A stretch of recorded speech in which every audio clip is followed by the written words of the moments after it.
Hello, everyone. How are you today? Happy Thursday. How's everybody doing? I am so glad that you are here. And today we're going to tackle a really important topic.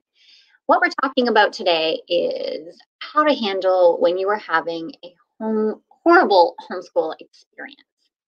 Now, before I begin, I want to let you know that all of us have bad days from time to time. So it is, chances are you've been homeschooling for a while, you're working for a while, and by this point, usually one of two things has happened. Okay? Sorry, this is live. I have dogs and kids. So you're going to hear some noise in the background, but I did kind of tell them to all be quiet. So we'll see. So as I was saying, by this point, usually one of two things has happened. One, you're starting to get into a rhythm. You've kind of figured out what's working, you've kind of figured out what's not working. You have 3 good days out of 5, things are starting to come together, and you start to build a little bit of confidence, a little bit of a routine, a little bit of momentum, and things are going really well. Or the other thing has happened. And this is where you're having not just one bad day, not just 2 bad days, but like 5 out of 5 days of homeschooling are horrible. You're crying, the kids are crying, things aren't working. Maybe your always homeschooled kids are starting to asked to go back to public school. These are the things that might be happening in your homeschool. And so the first thing I want to say to you is that this is normal. All of us have bad days, bad weeks, bad months, and there is something you could do about it to turn it around. Okay, so before I go any further, I guess I should introduce myself. My name is Jen McKinnon, and I am your hardworking homeschooling mom and host here of the Working Homeschool Mom Club. And I am so honored and so proud to be the owner of this group. It is a wonderful place where we all come to hang out. And if you're here because you're working hard, you're homeschooling hard, you're momming hard, and things are not always as easy as people seem to think they are. And so you're here for encouragement and support, and you're here to encourage others. And I always say this is one of the kindest no drama groups on the internet. So I'm super happy that you're here to join me. So hopefully you can hear me. I'm using StreamYard today because Facebook has been doing some updates and not allowing me to see things like comments or go live or do all kinds of fun things. So if you're commenting, you have 2 options with StreamYard. You can allow them to show your name or not. If you don't, you'll be Facebook user on my side, which is perfectly fine. I'll play a guessing game later and see who you are. If you have questions, please leave them in the comments and I will answer them if they show up. I forget what else I was going to say about the second option about Facebook, or you can just not allow it to show who you are and everything's fine. So we've had a lot of comments here in the group about having horrible homeschool days, weeks, months. And the first thing I want to remind you is that just because you're having a horrible homeschool experience does not mean that it is your fault. It does not mean that you are failing in any way. And the reason that I say this is because, one, I know these things, I've gone through it, and many, many of our members have too. But the second thing is because right now you're homeschooling and working in a very difficult circumstances. Okay. Now I know you've heard us veteran homeschooling moms say to the new homeschooling moms, this is not what homeschooling looks like. And we don't say that because we think it's cute. We don't say that because we think it's a kind thing to say. We say that because it's true. And it might be really difficult for you to imagine what normal homeschooling might be like if you've never homeschooled outside of the COVID situation, okay? But I want to let you know that us veteran homeschoolers, we're struggling too. Our kids are struggling. And homeschooling is really a lot more social than this, even as a working mom, because as you know, as a working mom, it can be really hard to get your kids into social activities because of our work schedule, right? That's a challenge. All the cool, fun things seem to happen when we're working and when our kids can't get there. But we've worked hard, we've gotten creative, we've taken advantage of other things to get our kids social. And even if our kids were never in all the club scouts and art projects and, all over the place, they still crave that socialization and friendship. And with the restrictions in place to keep us safe, many of us are making different decisions. But our kids, we have a hard time dealing with that as parents, and we understand the whole scope of the thing, or at least we understand it to the best of our ability. Our kids don't. And sometimes they have a hard time expressing how they feel. I know I do. I'm an adult and I have a hard time expressing what I'm feeling. So, as some of you know, this week has been really rough on my family. We've lost a loved one. We have a funeral coming up. We have health issues. We have surgeries in the future. We have homeschooling just one instead of two. There's been all kinds of changes. And you guys are right there in the trenches with me. As I go through the group, I see many of you have lost jobs. Your spouses have lost jobs. You've got sick ones and all these things to deal with. And it's interesting because my husband said to me the other day, he's like, well, what's wrong? Can you explain it? And my answer to verbalize how I felt was because I couldn't put it into words. I couldn't explain the sheer overwhelm at that moment. I had, and it was with everything else that we do all day, the laundry and the dishes and the food that we're supposed to be cooking and the cleaning up and the kids and the job and it was just too much. So if we as parents are struggling to put all of our emotions and feelings into words, our kids are too. And sometimes all of this, plus the inability to put it into words to communicate, transfers over into our homeschool. And that could be what is making our homeschool so horrible. So the first step to overcoming a horrible homeschool situation is to give yourself and your kids some grace, especially during this period. Be kind, realize that it may not even be your homeschool part of your life. I know homeschooling is all through your life, but sometimes the first thing that we do when our homeschool is awful is we immediately go to the program lesson and we blame ourselves, right? As moms, we feel responsible. We're making this, it's our fault. And that very well could not be the case. So don't blame yourself, don't blame the kids, just realize that this is difficult. And, we need to realize that it's going to be difficult. So we have to be kind and offer grace to ourselves and our kids. Another thing that we need to remember is even if our kids aren't super social, so if we've been homeschooling for a while and our kids come to us out of the blue and they're like, I want to try public school, we may be offended at first. That we've worked really hard. We made sure that we've met all their needs as much as we could. And here they are throwing it in our face and saying, I want to try public school. That's probably not what they're thinking. So the second thing that we want to do when we're having a horrible homeschool experience, or if our kids are asking to try public school, could be both, is to step back and pay attention to what's going on in our homeschool. Okay? So we need to pay attention to what kind of one member in our group called it a 30,000-foot view, I think is what she said. So she said, step way, way, way back and try to reevaluate, observe what's going on, okay? So pay attention.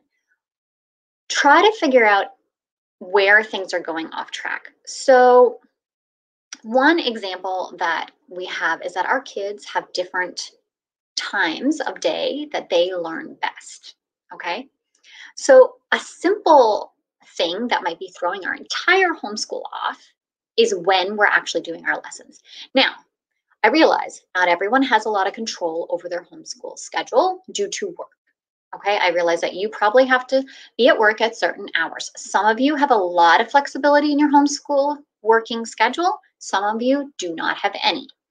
So of course, we need to work within our own schedules, our own limitations. But sometimes our kids, want to do certain subjects in a time that's not convenient for us. So I'll give you a live example.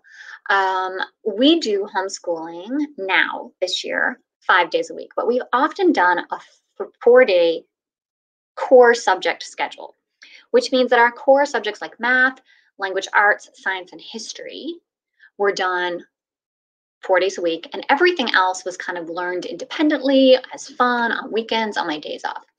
So my daughter, who struggles with math, would get up, and the very first thing that she wanted to do in the morning was math. I don't do math. Math and I are not friends. I have shared that a million times. We have gone through course after course after course before I found a program that I could outsource it to. And I'm going to come back to that for a minute. But she wants to do math first thing, and I have like this much coffee in my system, which means I'm not running on any, mind cells at all yet. Okay. But that was the best time for her. So guess when we do math? First thing in the morning. So one of the things that you want to pay attention to as you're going through, so you've now stepped back and you're looking out over your homeschool and you're watching the kids come in and you're looking for those triggers, those things that are making it horrible. You're looking for those things that are setting your kids off. You're looking for those things that cause tears, that cause frustration. Is it the littlest one hanging off the oldest one, stealing all their books? Is it the phone that never stops ringing? Is your boss calling every 5 minutes? Is your family showing up on your doorstep because they haven't seen you in 3 months and now they want to stay for 10 hours and it's the only time you have to homeschool? All of these things could influence your homeschool. So you need to identify the triggers, the things that are causing the frustration. And that can be really hard, but the best way to do it is kind of step back and pay attention and maybe make some notes. Another thing you can do, depending on how old your children are, is ask them. Sit down. What I like to do is sit down with my kids and, we try to do this once a week. And I'll just check in with them. It's not a time to complain about their quality of schoolwork. You're not finishing your assignments. It's not a time to nag or go on about things like that. The purpose of this meeting is to find out how things are going and where things are going wrong, especially if you're having a horrible homeschooling experience. So you've stepped back, you've observed, made your own observation and taken note of them. Now you're checking with your kids. What do you not like about homeschooling? What's not working right now? This is where they're going to say, maybe it's something simple, like I miss my friends. And you might be sitting there thinking, well, we even before COVID, we didn't really do much. We did our homeschooling because I was working. They had like one thing a week where they hung out with their friends. It's kind of interesting, but sometimes we don't miss things until we can't do them. So for an example, when I was pregnant, I have food sensitivities. And when I was pregnant, my doctor told me not to eat peanut butter in case I passed a peanut allergy onto my children. And I don't know if that's the way it worked, but that's what he said, and this is like 18 years ago. So I was never a big lover of peanut butter. Like I'd never take a spoonful of peanut butter out of the jar and eat it. It just wasn't my thing. But the second he told me I couldn't have it, I was craving peanut butter. I was like, oh, I just want this big spoonful of peanut butter and I want to dip it in my mouth. I wanted it so bad. And it's crazy because I'd never really loved peanut butter before this. Why in the world would I want this now? Because I couldn't have it. And so our kids, they don't really understand what's going on, but all of a sudden, those things that they had before, the freedom of going and hanging out at the park with their friends, the freedom of going to the mall with their best friend or going to the cinema or, doing these things, maybe they can't do that. And so in their mind, if they go to public school, that will be fixed. So if we can find the real reason why certain things in our homeschool aren't working, then we can start to work on those with our kids together. So the first step was to offer grace to you. Yes, you. It is not you. Stop taking the blame for everything. And it's not your kids' fault. Just offer some grace. The second thing is to observe and get to the root causes of what's going on in your homeschool. Okay. And so this may mean that you have to change your own mindset. This may mean that you may have to change what your homeschool looks like. So remember, I talked about the math program for my daughter. Some people have an idea of what their homeschool is going to look like. And in their mind, they view it as all workbooks and textbooks and hands on learning and read alouds and snuggles on the couch. It sounds heavenly, but it may not work for you. I had to go to an online program. Ctc Math is what worked for her. For those of you that will ask, it does not work for everybody, but it worked for her. It has, videos that she can stop and she can rewatch them. She can print off worksheets if she wants. She prefers to watch them and then write it in a notebook. That works for her. But if I had have stuck my feet in and was like, I am not doing that, that is not what it pictures for me, I'm not going to do it, we could still be in tears every single day. It was awful. And, you know, I don't recommend that you be stuck in that mindset. Be a little bit more flexible. If you don't want screen time and you're like, none of these programs, if you really, really don't want screen time, then you're going to have to do a bit more research for offline things that will help your kids. But don't be afraid to change up a program, a course, a curriculum style of homeschool if it's not working for you and your family. Don't keep trying to do the same thing over and over and over again and expect a different result. If it's not working and it's causing tears and frustration, please step back, reevaluate, and then brainstorm some solutions. So that's the third step. So I usually recommend people stop homeschooling during this period of brainstorming new solutions. And the reason is because if your children are old enough, they can help you with the research. They know what they want or what they don't want. Sometimes. What I like to do with my kids is, when we find a program isn't working, we would sit down and say, okay, what do we need? What do we want this to look like? What is our goal for our homeschool? And how can we reach those goals? And then with those guidelines, I would go and research some programs and I narrow it down to about 3 to 5 different solutions. Sometimes it's programs and curriculum, I'm saying that, but sometimes it's not homeschooling curriculum or program. Sometimes it's the routine. Sometimes it's the way we're doing our homeschool. Do I expect them to sit at the table? Maybe they would be more comfortable on the sofa or in bed or on the floor. And I'm pretty open for things like that. Now, when I first started homeschooling, I thought they had to sit at the table. So, try to brainstorm some solutions, get the kids involved. You'll be surprised at how creative they can be.